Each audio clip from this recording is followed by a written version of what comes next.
CNN's Harry Enten looking at all the numbers. How low is it? You know, if this were a game of limbo, President Trump would be winning. Unfortunately, this is the game of presidential popularity, and he is reaching record lows yet again. He is losing. Just take a look here. Okay, Trump net approval hits a term too low. Look at this.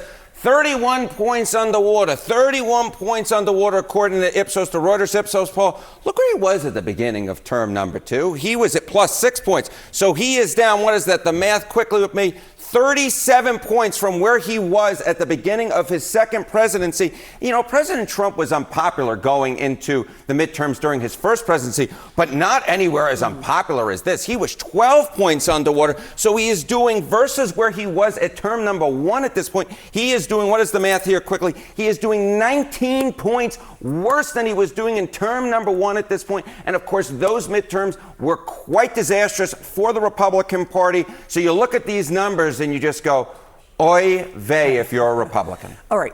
Independents have a big role to play always in elections.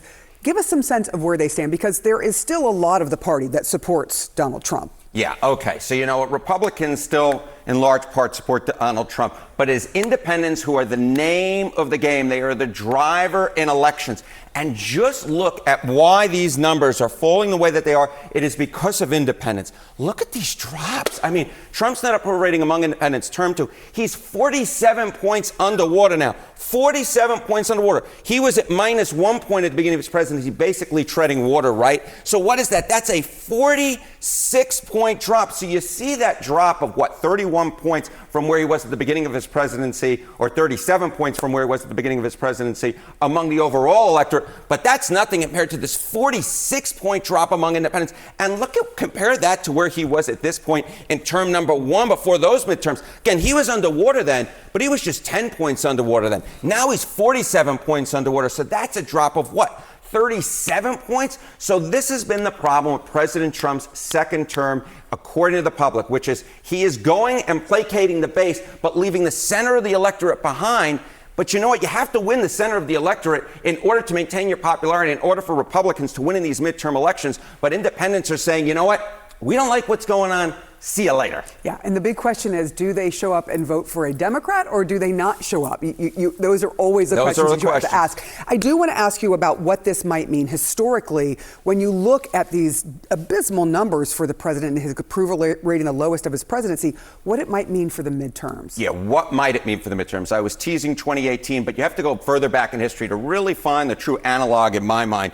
And it's George W. Bush. Look at this. Presidential net approval rating, according to Ipsos, at this point pre-midterm. Look at this. Trump, 31 points underwater. Bush was also 31 points underwater. George W. Bush, at this point before the 2006 midterm, Republicans lost not just the House, but the United States Senate as well. And if these numbers hold, and this historical analogy holds, Democrats will have a very happy election night and election week afterwards, indeed. There is a lot of tricky things going on, though, within the Democratic Party as well. So we will have to see what happens when it happens. And there are primaries today. We should find out tonight, hopefully. We'll find out a little bit more, a little crumbs as we go along the way. Little crumbs. All right. Thank you so much, Harry. Thanks, appreciate it. John. All right, with us now is Francis Rooney, a former Republican congressman from Florida, former U.S. ambassador to the Vatican. Congressman, Ambassador, great to see you. It has been a while. You just heard Harry talk about those poll numbers. What's it like for Republicans to run when the president's 31 points underwater? Well, it's like the gentleman said. It's kind of sclerotic that you have so many people that'll still follow this guy after all the ridiculous things he's done. But then on the other hand, I think they've lost moderates, Reagan Bush Republicans, and that's going to tell the tale. Whether they show up or whether they don't show up, they're going to have a major impact on this election. We could be in post-Watergate country now. You think the environment for Republicans might be as it was after Watergate in 1974? I think it could be, from what I'm reading about the polls and hearing around the country in different races and things. One of the things that some are suggesting, including Republican Senator Jim Justice from West Virginia, is that Republicans need to pay attention to what voters are saying about how they're feeling. Senator Justice said, quote, "Everybody sat back and said it'll be okay. I've been the voice that's been saying, you people are living in a cave. if you don't see that folks out there are hurting, whether it be gas prices or food prices or whatever it may be, they're hurting, and we need to absolutely be more in tune with them. This is the product of the war in Iran. What do you think of that assessment? I think it's a lot broader than just the war in Iran. I think we have an administration and a president that really don't understand what drives and motivates your average American.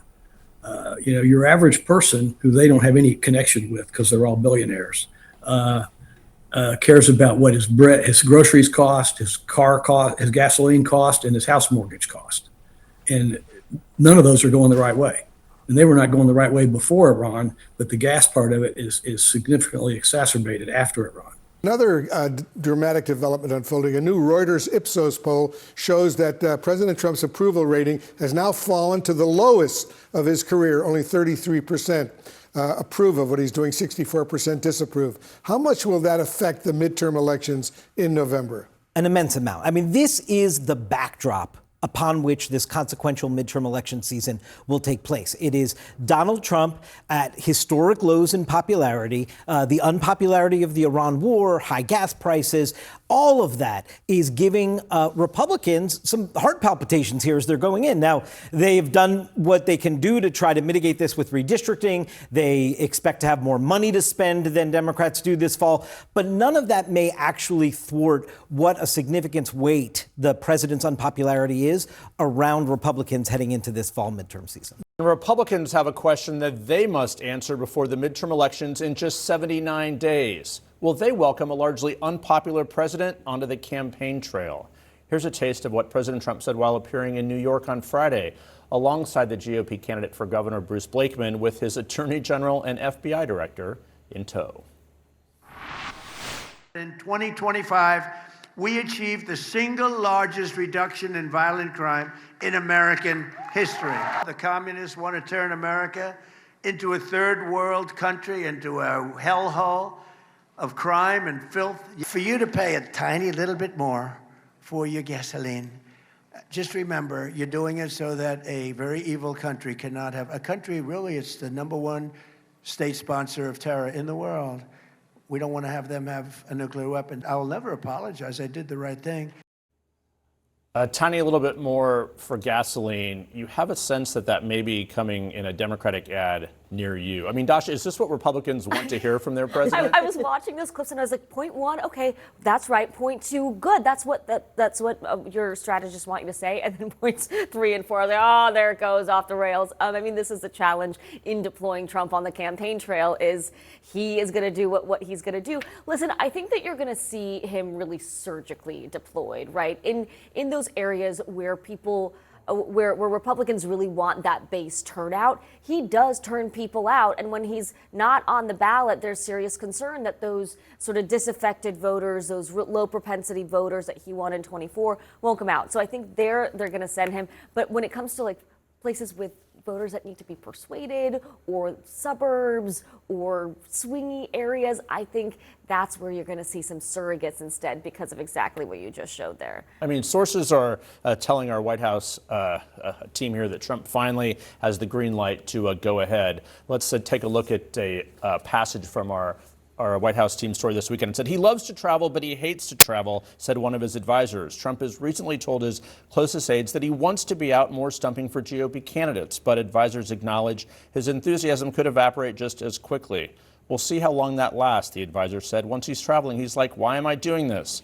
I want to be doing other things. I mean, Jasmine, you're at White House every day. You know that so mindset. Classic. Yes. That's so classic. Yeah, look, there's the conversations I've been having with Republican strategists around the White House have been twofold.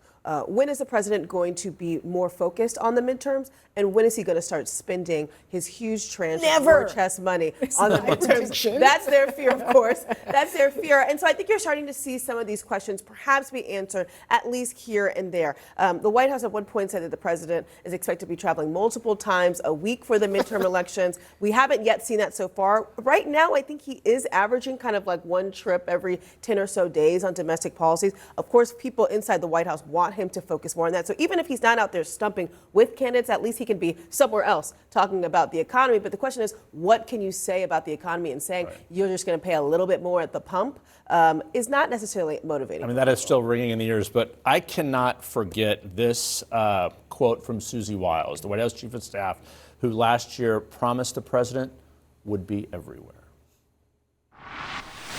We're going to put him on the campaign trail, too. Typically, in the midterms, it's not about who's sitting at the White House. It's you localize the election, and you keep the federal officials out of it. We're actually going to turn that on its head. Good. And put him on the ballot. Well, he's on the ballot. Is Mia. on the Is ballot, that good or bad? Yeah. Listen, it's bad. And listen, Trump is 80 years old. He is in his interior decorator phase, right? He wants to be at the White House thinking about ballroom renovations, thinking about the Kennedy Center takeover. And he doesn't. He doesn't want to travel. Yeah, the Arch as well. Hopefully that never sees the light of day. But yeah, that's what he wants to do. Listen, what I don't know, we saw that clip from him in New York. Was Mike Lawler there? Did he want to appear on stage with Donald Trump? He, of course, is in this swing district. And yeah, I mean, if you're Mike Lawler, if you're one of these Republicans that has to persuade, as you were saying, then you don't want him out there. But the other thing is, he is the only person who can gin up that base of voters, some of whom are disaffected at this point by Donald Trump as well.